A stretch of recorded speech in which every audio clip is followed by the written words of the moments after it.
there. I'm Robert. Welcome to Mod Tech Monday with HobbyKing. Today in the studio I've got a special guest with me, Mr. Tom Hunt. Morning, Tom. Morning, Rob. So welcome to the studio, and thanks for being here. Really appreciate it. Yeah, I'd love to come down and see the HobbyKing guys and what they're doing and all the new stuff I get to see that other guys don't get to see. Yeah, yeah. Yeah. I've been working with HobbyKing for quite some time, as you know, with Stuart on his first go-around. And now that he's back, been working with him on the model designs and having a great time doing it. So really appreciate what you guys are doing for the hobby and what I can contribute. Well, we appreciate you and what you're doing. So as Tom said, you know, he's been helping us out with design of models and tweaking some things, and it's just been a great relationship. We hope it continues for a long time. So Tom is the main guy behind Neat Fair, which is an event that we go to every year. It's the biggest electric RC flying event in the Northeast, something we always look forward to. So a lot of you know him from that, and a lot of you know him from RC groups, but a lot of you don't really know his background. So Tom, tell us a little about yourself and what people don't know. Sure. Well, the most important thing is that I recently retired from north of Grumman. Good for you, buddy. This summer. After 40 plus years being with that company and another 2 years in the industry. So I've got 42 years combined in the aerospace industry. And as an engineer, I'm an aeromechanical engineer. Most of my work was done in testing, and it comprised wind tunnel testing and environmental testing, structural testing, thermodynamic testing. Okay. So just about any kind of testing I was involved in doing aeromechanical type engineering to support those tests. Even worked in flight tests for a while and got to go on, observe from the ground. I never actually went in the aircraft, but I did get to observe the whole data take, when you're doing flight tests of modified aircraft. Worked on all the primary Grumman aircraft from the time that I got there, 1979. I worked on the X-29, the A-6, the A-6B, F-14, E-2, C-2. So all those aircraft over that 42-year span, I touched in some way, including the old S-2 tracker, which was in the 1980s. We were modifying a few of them for the Taiwanese Air Force with turboprops. So I worked on a 1950s era airplane before I was even born. That's pretty cool. Wow. So so you have a pretty serious background in aircraft and subjects. And my modeling experience long before that, obviously, I began RC modeling in around 14 years old. I bought my first radio control model. I did control line before that, as many young kids my age did. Sure. Yeah. Because it was cheaper. You could find more places to fly, and then I got tired of going around in circles, getting dizzy. So I figured I'd get into RC and flew out of some of the strangest places in backwoods of Massachusetts where I grew up. Squash fields, pumpkin fields, whatever was around at the time.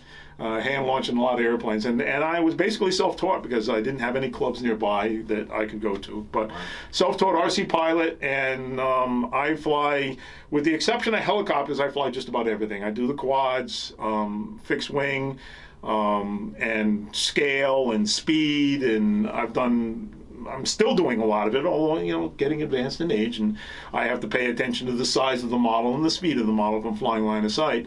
But more recently, I have been delving deeply into FPV because obviously my eyesight is still good, but I still find myself uncomfortable flying line of sight, smaller, faster airplanes. So if I've got that kind of airplane, immediately goes to FPV. Yeah, I understand that. Yeah. Okay. And since we both wear glasses, obviously you use the Cyclops goggles? I use the Cyclops goggles for analog, and I end up putting both of the diopters that you give you, the magnifiers in the Cyclops, I use both of them together back to back. Okay. And then I don't need to wear my glasses. Oh, I have to pull them all the way forward towards me, which kind of like clips the edge a little bit because it's so close with the magnification, but I see very well that way. On my digital side, I have the DJI goggles, and although I probably could use a very mild diopter for those, they're very clear as far as I'm concerned. It's so much better. You know, obviously we all know the analog, digital is so much better than the analog. Of course. So, you know, I feel very comfortable with just the normal DJI glasses because I really only need these for reading, you know, and it's mild. It's about 1.75 to 2. If I was buying a reading glasses, but yeah, I don't bother wearing the glasses. I just put both diopters back to back inside, and then pull them all the way forward, and I tape these things over. And the Cyclops work great. Yeah, they're great. They might go to goggles for analog.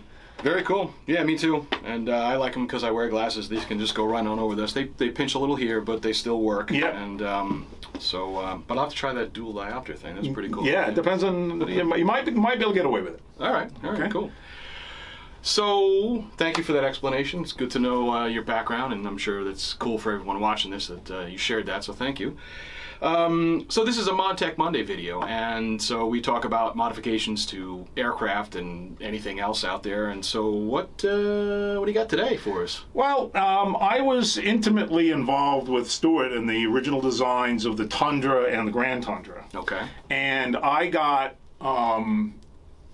which we can talk about in another session if you want. I got the first model out of the mold of the Grand Tundra.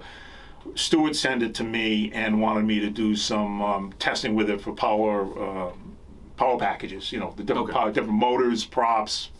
You know, because as many of you know, the Grand Tundra can be flown on 4S with a big prop and 6S with a smaller prop. Yeah. So I went through all that and sorted all that out with the prop sizes and the KV of the motor.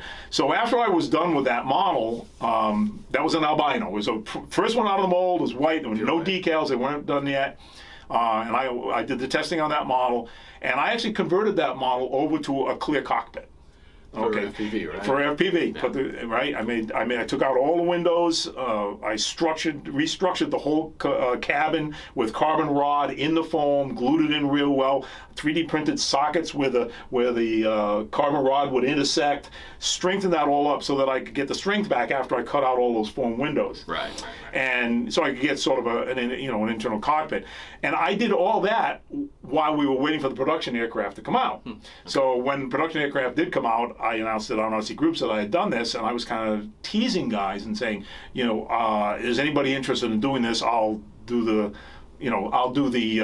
how-to. I'll put up the 3D printed files and all the tools that I made, because I made specialized tools so that you get a long drill for the rod, and you put the tool onto the airplane and drill down through the tool, and it would exactly drill through the foam exactly where you want it, so that you get the intersection for the other rod. Okay.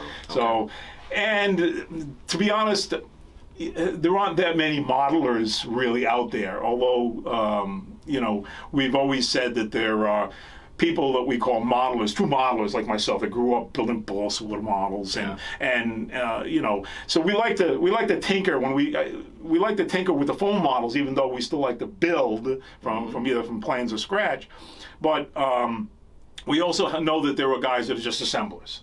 Sure. Right. Yeah. That's what HobbyKing is based on, is the guy that wants to buy an airplane, mostly foam, and assemble it and go out and fly. Yeah. Okay, and many of those guys may delve into modifying it at some point in the future, but then what ends up happening is then you get the guys that just buy it, they fly it, and they go on and buy something else later on, and they don't do anything with it. Sure. So the number of modelers that would attempt that window operation was small. Yeah. So I decided not to pursue it at that time because it just didn't have the interest for my time. So, but this one you'll see today is something that guys might want to try, and maybe not go as far as I did with the airplane.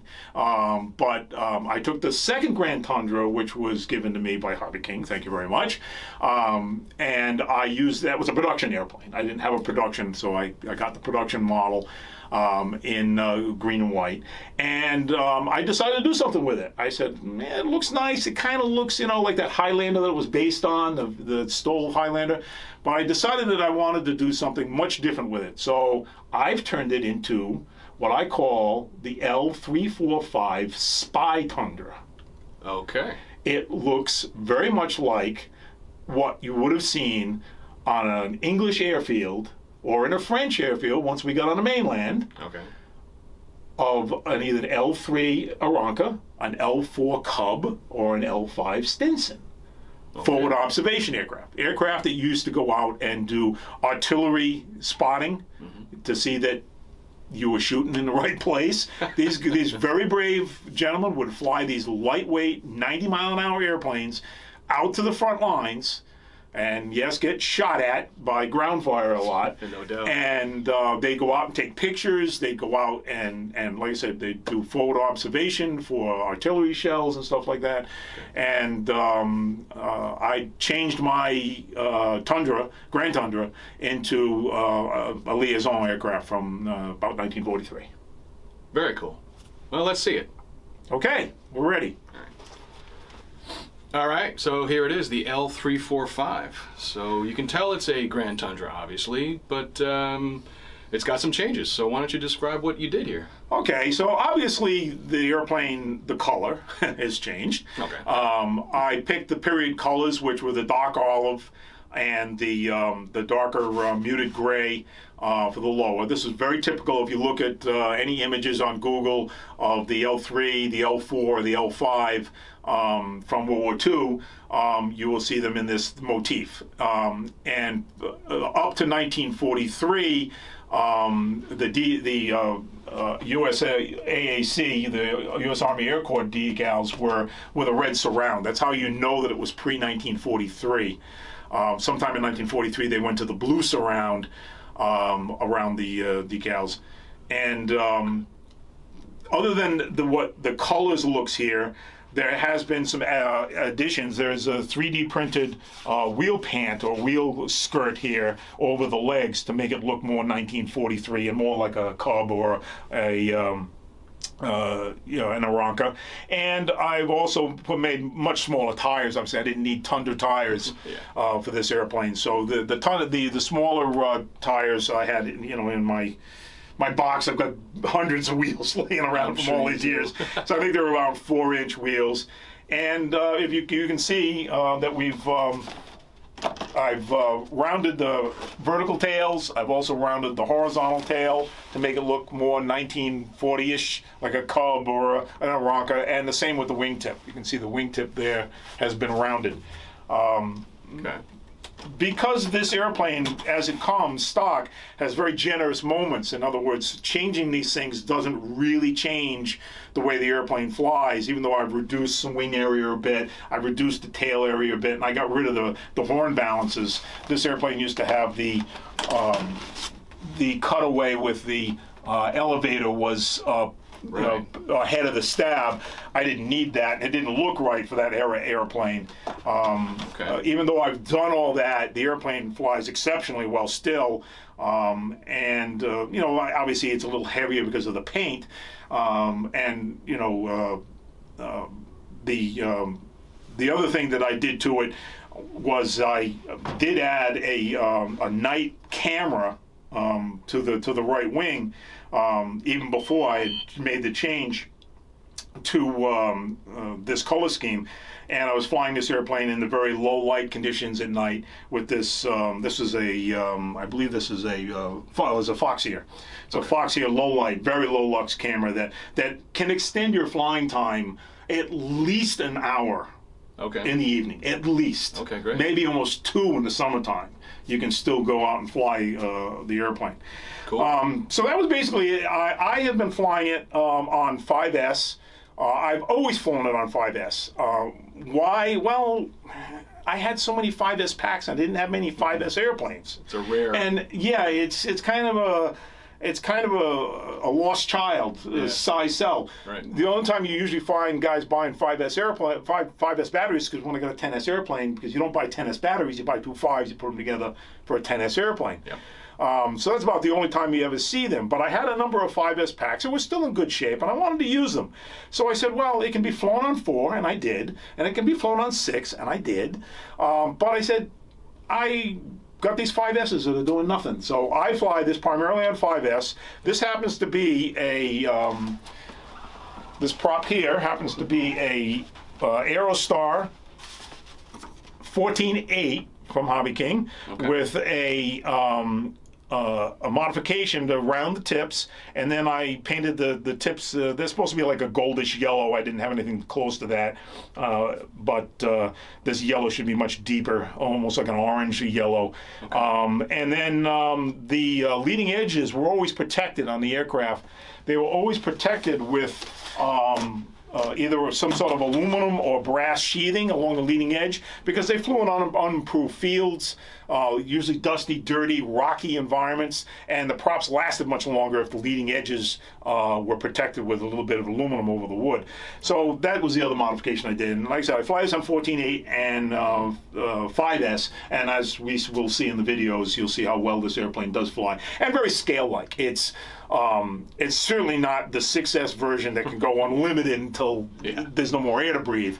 So, and with the 5S in there and the smaller prop than usual, they would even use on 6S, it just flies like a Cub or an Aranca. Any way you look at it, it just, yeah, you get a little more extra power so you can get out of trouble if you get there, but it's it's a fine flying model any way you look at it, from 4 to 5, 6S. Just be careful that you don't overrange your controller if you're going to play with props. That's with an 80 amp speed controller in it, it's not usually a problem.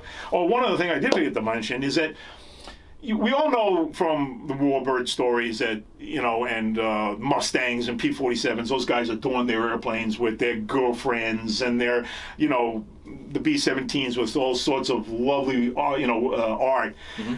I found out that it wasn't uncommon for these liaison pilots to name their airplanes after girlfriends or wives too. Of course. So I decided to put my wife's name on this airplane, very much like a Cub I saw that had, I don't remember the name of the woman, but Dorothy or something. He had Dorothy on the side of his airplane or whatever. Okay. So I did do that. And a kick for Cali Graphics in New Mexico. All these graphics were done by Cali. They were from me. They're not her stock ones.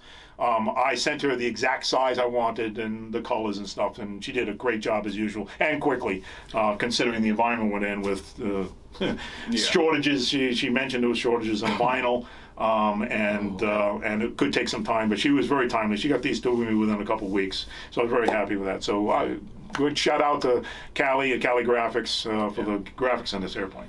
Yeah, if you're a modeler, you know Cali Graphics. If you don't, get to know her. She's fantastic. She's done a lot of stuff for me over the years. Just puts out consistently great work at affordable prices. So caligraphics.com. I'll put a link up later. So, all right. One other thing I wanted to ask you about or talk to you about is that I see that you had done what is now a common mod on the GTs, is to reverse the landing gear. Yes. Talk about that a little bit. So the landing gear is on backwards from the stock configuration. And I did that for a couple reasons. One is it looks a little more scale-like for this particular airplane. Right. But even on my regular Tundra, I turned it around because the landing gear, these wheels are so much farther forward that the airplane does have, if you're flying off unimproved fields like grasses and lumpy stuff like I do, you can get into a ground loop situation with the landing gear that far forward. With the landing gear so much farther forward, if you get an upset, you're so much farther away from the CG that the airplane has a tendency to ground loop. So turning them around gets the landing gear axles closer to the leading edge of the wing, which is where they technically should be on just about any general aviation tail dragger airplane you've seen from the 30s to modern day. Right. The only time you normally get the landing gear much farther forward is if you're interested in protecting the prop, or you have a wide CG range and you need to be able to keep the airplane from going up on its nose. Okay. So you might see some airplanes with a little farther forward. But anyway, I turned it around, and the smaller wheel and turning it around now makes this airplane fly very much like any other Cub, scale Cub or Aranca, with the landing gear in a forward position. Because I do more protracted takeoffs, meaning I'm on the ground a lot longer than most guys, that I really had to work keeping it straight with the landing gear in the forward position. Okay. With the landing gear back, it's fine. One other thing we did forget to talk about is I did make one other mod to this airplane. Oh, okay. And you can see them underneath there. If Rob will point to them, the dual bay bomb bays. Yeah. Okay? Cool. Because just flying an airplane around, whether it's FPV or line of sight, is kind of boring. Yeah. So I decided to put some Bombays in this thing, not the candy dropper, which you can get for this thing. Just a little side note that when this airplane was originally envisioned, my first prototype, the one that came out of the mold, had internal Bombays.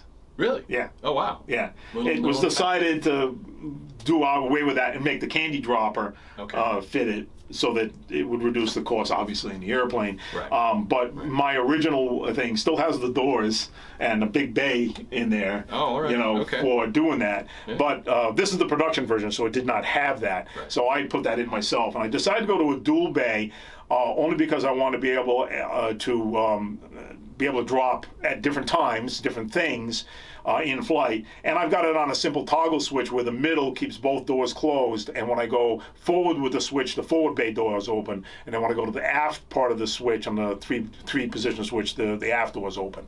So I can have different salvos. And what I'm going to do, and you'll see in the video, is you know, it shows that I go to with this airplane, I'm going to drop whiskey barrels, little miniature whiskey barrels. Okay. We have your parachute. I'll use yours. Okay, you can get these for these little men and the parachutes for about, what was it, $6 for 10, a package of 10? Yeah, exactly. Cheap. And yeah, cheap. And you can fold these things up any way you want. You don't have to worry about getting them the lanyards that go up to the thing, because it's a netting all tangled up. You can fold them up any way you want, put it in the bay, and as long as the guy's out first, the guy comes out, parachute opens up every time. Awesome. So I can drop mini guys, although they would be infants for this airplane. Yeah. You don't want to be dropping infants out of your airplane. But like I said, I've changed it so that I've made this whiskey barrel, which is about 2.5 inches long, and I'll be able to put in all sorts of things inside for the kids at the shows or whatever, and let them run after it. So you'll see that on the video of the tests of some of the droppings that we did out at the field when we did the video for this airplane. Yeah, yeah, cool. All right.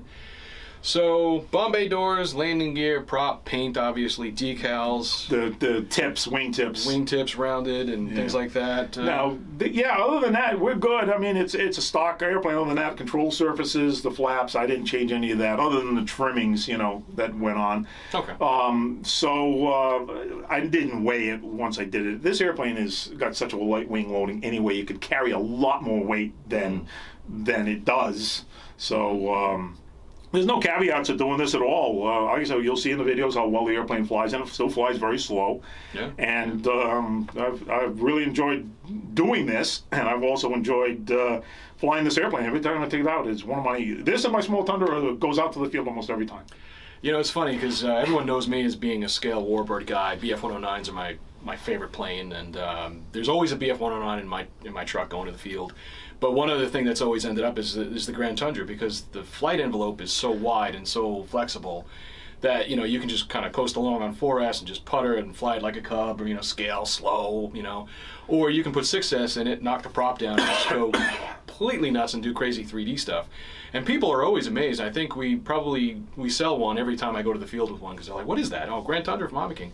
Avios, and then like, wow, that thing flies really well. I'm like, yeah, watch it do this and watch it do that, and then, you know, so you do, you know, fast flybys and then slow flybys and then 3D stuff and knife edge it all day long, you know. So it's such a versatile aircraft that it's kind of won me over as far as not being a warbird. But now maybe I paint mine up like yours, and now I have a warbird Grand Tundra. So, well, very, very cool. I really appreciate you coming by and showing us this. Yeah. This was a really good episode for us. So, well, there's only one thing left to do, and that's go to the field and fly it. And we actually already did that, but we had to film backwards. So, we're going to get to the flight footage now, and we'll show you what it does and drop a few things out of it. And I guess that's about it. So, until next time, Tom. Thanks again. Appreciate you coming down. Appreciate you explaining all this. And so, of course, like and subscribe, please, and follow us on social media: Facebook, Instagram, TikTok, Twitter. We're on all that. And you can contact Tom Hunt on RC Groups. You can contact me there as well. And I don't, excuse me, I don't hide behind the handle. I'm Tom Hunt on RC Groups. Easy to find. Yeah, so he's a wealth of information on all things aircraft and RC. So hit him up, and catch you up next time. Thanks. Thank you.